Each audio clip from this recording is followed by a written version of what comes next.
अस्सलाम वालेकुम स्टूडेंट्स। आज हमने डेटाबेस का लेक्चर नंबर 5 स्टार्ट करना है। आज के लेक्चर में जो टॉपिक्स हमने कवर करने हैं उसमें है डेटाबेस, इसके अलावा डेटाबेस मैनेजमेंट सिस्टम क्या होता है और components of database management system.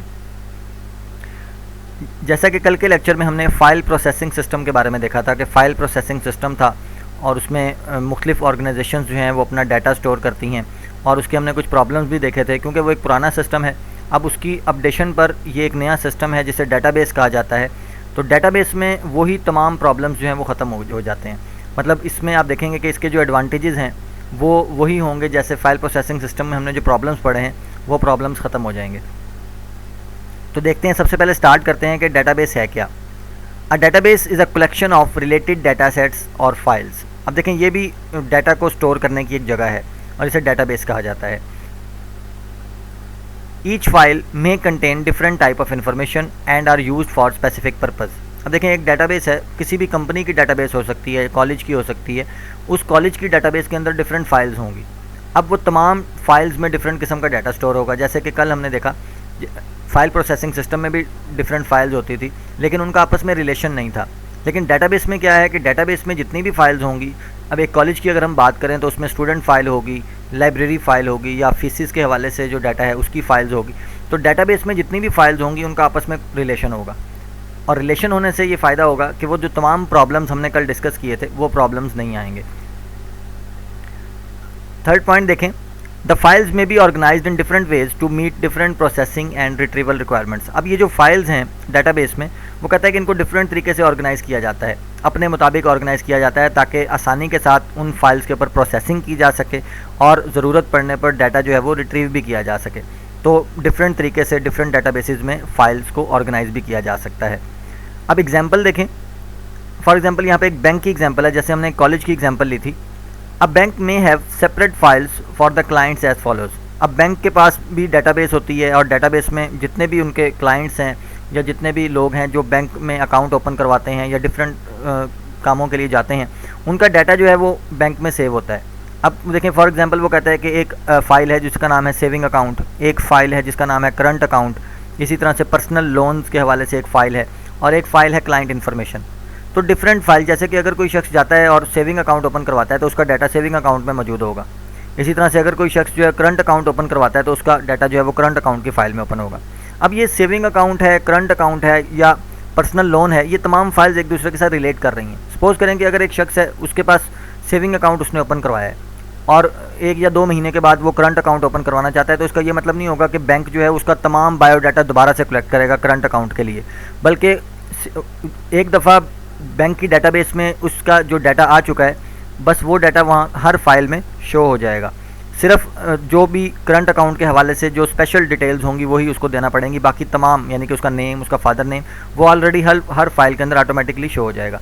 तो ये तमाम फाइल्स का आपस में रिलेशन होने का फ़ायदा है। अब डेटाबेस के में जो फैसिलिटीज़ हैं वो देखते हैं कि डेटाबेस को इस्तेमाल करने के हवाले से हमें क्या क्या फ़ैसिलिटीज़ जो हैं वो मिलती हैं। सबसे पहले देखें, adding new files to database. आप डेटाबेस में नई फाइल्स ऐड कर सकते हैं। मतलब एक डेटाबेस है, उसमें आप जितनी मर्जी फाइल्स क्रिएट कर सकते हैं अपने डाटा के हिसाब से। इसी तरह से इंसर्टिंग न्यू डाटा उन फाइल्स के अंदर डाटा इंसर्ट कर सकते हैं। Retrieving data from existing files, data को रिट्रीव भी किया जा सकता है। अपडेटिंग डाटा को अपडेट किया जा सकता है। डिलीटिंग डाटा, इसी तरह से डाटा अगर आपने डिलीट करना है तो डेटाबेस में से डाटा को डिलीट भी किया जा सकता है। और लास्ट में देखें, रिमूविंग एग्जिस्टिंग फाइल्स, और पूरी फाइल्स को भी डिलीट किया जा सकता है। देखें, फाइल्स हैं, फाइल्स के अंदर डाटा है, आप डाटा को भी डिलीट कर सकते हैं या पूरी फाइल को भी डिलीट कर सकते हैं। इस तरह से नई फाइल्स भी क्रिएट कर सकते हैं और फाइल्स के अंदर डाटा इंसर्ट भी कर सकते हैं, अपडेट भी कर सकते हैं। ये तमाम ऑपरेशंस जो हैं ये डेटाबेस सिस्टम में आप परफॉर्म कर सकते हैं। अब डेटाबेस के बाद हम देखते हैं कि डेटाबेस मैनेजमेंट सिस्टम क्या है। देखें, डेटाबेस के बारे में तो हमने देख लिया कि एक डेटाबेस जो है वो फाइल्स का एक रिकॉर्ड है, डाटा को स्टोर करने का एक जगह है। अब डेटाबेस मैनेजमेंट सिस्टम ये एक पूरा सिस्टम है, क्योंकि जब डाटा को हम स्टोर करते हैं डेटाबेस में तो एक पूरा सिस्टम हमें चाहिए होता है ताकि डाटा के ऊपर डिफरेंट ऑपरेशंस परफॉर्म किया जा सके। सिर्फ डेटाबेस में डाटा को स्टोर करना ही मकसद नहीं होता, बल्कि उसके ऊपर डिफरेंट ऑपरेशंस परफॉर्म करने होते हैं। जैसा कि अभी हमने डिफरेंट फंक्शंस देखे, डाटा को डिलीट कर सकते हैं, अपडेट कर सकते हैं, तो उसके लिए हमें एक पूरा मैनेजमेंट सिस्टम चाहिए होता है। तो देखें, डेटाबेस के बाद डेटाबेस मैनेजमेंट सिस्टम क्या है। इसकी डेफिनेशन देखें, a database system is a collection of data as well as programs required to manage that data. देखें वो कहता है कि डेटाबेस मैनेजमेंट सिस्टम कलेक्शन है दो चीज़ों की, एक तो डाटा और उसके साथ साथ डिफरेंट किस्म के प्रोग्राम्स जो कि उस डाटा को मैनेज करने के लिए इस्तेमाल होते हैं। तो जब इन दोनों चीज़ों की कलेक्शन बनती है, डाटा की और वो तमाम प्रोग्राम्स जो डाटाबेस का हिस्सा हैं, तो उस पूरे सिस्टम को फिर हम कहते हैं कि ये डाटाबेस मैनेजमेंट सिस्टम है। अ database system is a computerised record keeping system. अब जो इसका मेन आइडिया है वो यही है कि डेटाबेस मैनेजमेंट सिस्टम असल में किसी भी कंपनी के रिकॉर्ड को सेव करने का एक सिस्टम है। The main purpose of this system to maintain data and provide it to users when it is required. और असल मकसद क्या है डाटाबेस का, कि डाटाबेस में डाटा को स्टोर कर लिया जाता है और ज़रूरत पड़ने पर आप किसी भी टाइम उसको एक्सेस कर सकते हैं। जैसे मैंने आपको कल एग्जांपल दी थी कि आप जो पीजीसी ऐप इस्तेमाल कर रहे हैं, असल में ये डाटा जो है, जितने भी लेक्चर्स हैं, ये तमाम लेक्चर जो हैं वो पंजाब कॉलेज की डाटाबेस में अपलोड कर दिए गए हैं, सेव कर दिए गए हैं। आप देखें, आप मुल्क के किसी भी हिस्से में बैठे हैं, आप डाटाबेस से किसी भी टाइम किसी भी लेक्चर को एक्सेस करके सुन सकते हैं। हाँ, अलबत्ता उसके ऊपर कुछ सिक्योरिटीज़ अप्लाई की गई हैं ताकि आप डाटा को डिलीट ना कर सकें, क्योंकि वो एक्सेस आपके पास नहीं है। आप सिर्फ लेक्चर्स को सुन सकते हैं, डिलीट नहीं कर सकते। डिलीट करने के लिए हेड ऑफिस का काम है। तो इस तरह से यही डाटाबेस की एक एग्जांपल है। सम डेटाबेस मैनेजमेंट सिस्टम्स आर, अब देखें कुछ डेटाबेस मैनेजमेंट सिस्टम्स हैं जिसके ज़रिए डेटाबेस बनाई जाती हैं। उसमें MS एक्सेस है, ये एक डेटाबेस मैनेजमेंट सिस्टम है। इस तरह से SQL सर्वर है और ओरेकल है। ये 3 डेटाबेस सिस्टम्स जो आमतौर पर इस्तेमाल किए जाते हैं। इसमें हम अपनी डेटाबेस बना सकते हैं, फिर उसमें डाटा को स्टोर कर सकते हैं।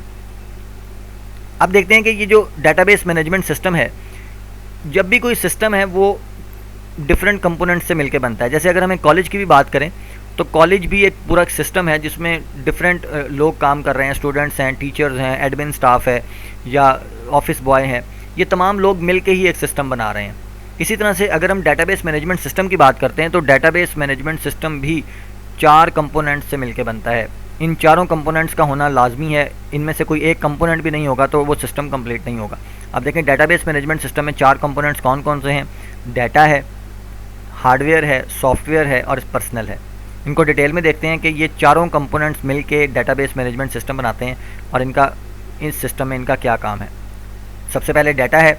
Data is the most important component of database system. ज़ाहिर बात है, हम डेटाबेस बना ही इसलिए रहे हैं ताकि उसमें डाटा स्टोर किया जा सके। तो जब डाटा ही नहीं होगा तो डेटाबेस सिस्टम का फ़ायदा ही नहीं है। तो डाटा जो है इंपॉर्टेंट कंपोनेंट है। Data is a collection of facts stored in the database. जैसे कि आपने पहले भी डाटा की डेफिनेशन पढ़ी है कि डाटा जो है किसी भी एंटिटी के बारे में या किसी भी स्टूडेंट के बारे में डिटेल्स होती हैं जो हम डाटाबेस में स्टोर कर रहे होते हैं। The basic purpose of database is to store, maintain and process data for the users. Main मकसद ही डाटाबेस का डाटा को स्टोर करना है। दूसरे नंबर पे देखें, हार्डवेयर है। The physical components of computer are called hardware. The hardware is use to perform different task such as input, output, storage and processing. मतलब ये डिफरेंट डिवाइसेज हैं, हार्डवेयर डिवाइसेज हैं जो अगर नहीं होंगी तो आप डेटाबेस सिस्टम नहीं बना सकते, क्योंकि डेटाबेस सिस्टम असल में एक कंप्यूटराइज्ड सिस्टम है। तो जब तक आपके पास ये तमाम डिवाइसेज ही नहीं होंगी तो आप डेटाबेस सिस्टम नहीं बना सकते। तो इसका मतलब कि हार्डवेयर होना बहुत ज़रूरी है आपके लिए, और हार्डवेयर भी एक इंपॉर्टेंट कंपोनेंट है डेटाबेस सिस्टम का। Some important hardware components are as follows. अब कौन कौन से हार्डवेयर कंपोनेंट्स, फॉर एग्जांपल उसने कहा सेकेंडरी स्टोरेज है, इनपुट आउटपुट डिवाइसेस हैं, प्रोसेसर है या मेन मेमोरी है। मतलब ये तमाम कंपोनेंट्स हैं जो कि डेटाबेस सिस्टम का हिस्सा होते हैं और उनके इंपॉर्टेंट कंपोनेंट्स हैं। उसके बाद तीसरे नंबर पे है सॉफ्टवेयर। अब देखें, हार्डवेयर के साथ साथ सॉफ्टवेयर भी मस्ट है। तो software is a collection of programs used by computer within a database. अब सॉफ्टवेयर जो है वो डिफरेंट किस्म के सॉफ्टवेयर, तो एक सिस्टम के अंदर डिफरेंट सॉफ्टवेयर इस्तेमाल हो रहे होते हैं। मतलब डाटा को डिलीट करने के हवाले से या आप कुछ भी प्रोसेसिंग जो आपने डाटा के ऊपर करनी है, कैलकुलेशंस करनी है, तो सॉफ्टवेयर ही हैं जो डाटा के ऊपर डिफरेंट कैलकुलेशंस कर रहे होते हैं। तो सॉफ्टवेयर भी डाटाबेस सिस्टम का एक इंपॉर्टेंट कंपोनेंट है। The most important software is DBMS itself. DBMS का मतलब है डेटाबेस मैनेजमेंट सिस्टम। वो कहता है कि डेटाबेस मैनेजमेंट सिस्टम बजाते खुद एक बहुत बड़ा सॉफ्टवेयर है। It uses 3 types of software to enable that database system work properly. अब 3 तरह के सॉफ्टवेयर इस्तेमाल होते हैं इस सिस्टम के अंदर। 3 कैटेगरीज हैं। एक तो है ऑपरेटिंग सिस्टम, जो कि आप पहले भी पढ़ चुके हैं। ऑपरेटिंग सिस्टम मतलब विंडोज़ है, क्योंकि कंप्यूटर में विंडोज़ नहीं होगी तो आप कोई काम नहीं कर सकते। तो it manages all hardware components. It also enable all other software to run on the computer. Operating system होना मस्ट है। इसके अलावा DBMS सॉफ्टवेयर, जैसे कि अभी हमने बात की कि डेटाबेस मैनेजमेंट सिस्टम बजाते खुद एक सॉफ्टवेयर है, तो it is the database management system that is used to create and manage a database. तीसरे नंबर पे जो सॉफ्टवेयर है उसका नाम है एप्लीकेशन प्रोग्राम्स। ये डिफरेंट किस्म के एप्लीकेशन प्रोग्राम्स हो सकते हैं। एप्लीकेशन सॉफ्टवेयर जो आपने फर्स्ट ईयर में भी डेफिनेशन पढ़ी है, these are use to access and process the data stored in the database. अब डाटा जो हमने डाटाबेस में स्टोर किया है उस डाटा के ऊपर डिफरेंट किस्म के ऑपरेशंस परफॉर्म करने हैं, डाटा को एक्सेस करना है या डिलीट करना है या अपडेट करना है, इन तमाम कामों के लिए एप्लीकेशन सॉफ्टवेयर का इस्तेमाल किया जाता है। तो ये 3 कैटेगरीज हैं सॉफ्टवेयर की जो कि डाटाबेस मैनेजमेंट सिस्टम का हिस्सा होते हैं, operating system, database management system software और एप्लीकेशन प्रोग्राम्स। चौथा कंपोनेंट है पर्सनल। अब पर्सनल लोगों को कहा जाता है। देखें, the people related to the database system are called personnel. देखें, आपके पास डाटा भी है, हार्डवेयर भी है, सॉफ्टवेयर भी है, लेकिन पर्सनल का मतलब है कि अगर उनको इस्तेमाल करने वाले लोग भी तो होंगे तो एक पूरा सिस्टम बनेगा। तो पर्सनल जो हैं वो तमाम लोग हैं जो कि डाटाबेस से रिलेट कर रहे होते हैं। Different types of persons in the database are as follows. अब जिस तरह से सॉफ्टवेयर की हमने 3 कैटेगरीज पढ़ी हैं, इसी तरह से मुख्तलिफ़ किस्म के लोग हैं जो डाटाबेस को मैनेज कर रहे होते हैं, उसको इस्तेमाल कर रहे होते हैं। देखें, सबसे पहले है डाटाबेस एडमिनिस्ट्रेटर। एडमिनिस्ट्रेटर का मतलब यही होता है मैनेज करने वाला। तो डाटाबेस को मैनेज करने वाले कुछ लोग होते हैं। The database administrator is a person who is responsible to manage the whole database system.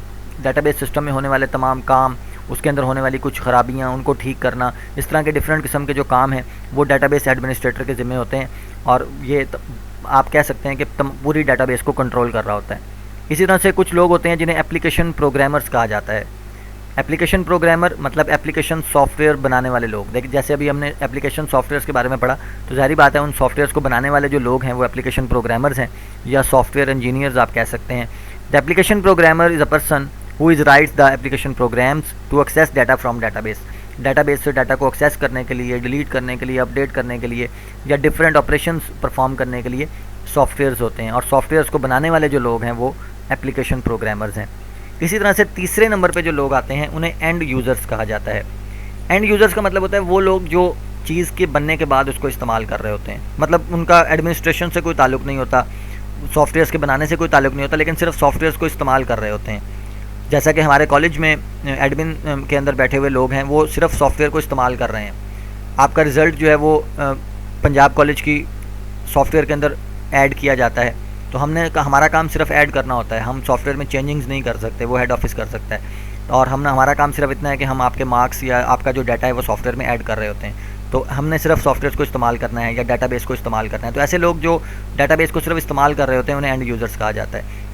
Definition देखें, the end users are the persons who use application programs to perform different operations on database. अब ये end users कौन लोग हो सकते हैं? वो कहते हैं कि दे इंक्लूड क्लर्क्स, मैनेजर्स या डायरेक्टर्स। ये तमाम लोग जो हैं इन्हें एंड यूज़र्स कहते हैं क्योंकि एडमिनिस्ट्रेटर से इनका कोई ताल्लुक़ नहीं होता, प्रोग्राम बनाने से इनका कोई ताल्लुक़ नहीं होता, ये सिर्फ प्रोग्राम्स को इस्तेमाल कर रहे होते हैं। ये आज जो हमने क्वेश्चन पढ़ा है डाटाबेस मैनेजमेंट सिस्टम और उसके कंपोनेंट्स, ये इंपॉर्टेंट क्वेश्चन है, लॉन्ग क्वेश्चन है जो कि आमतौर पे पेपर में आ जाता है। तो इसको आप अच्छी तरह से बुक से रीड करें। कोई भी क्वेश्चन है तो आप उसे व्हाट्सएप से पूछें। आज का लेक्चर इतना ही है। जज़ाकल्लाह।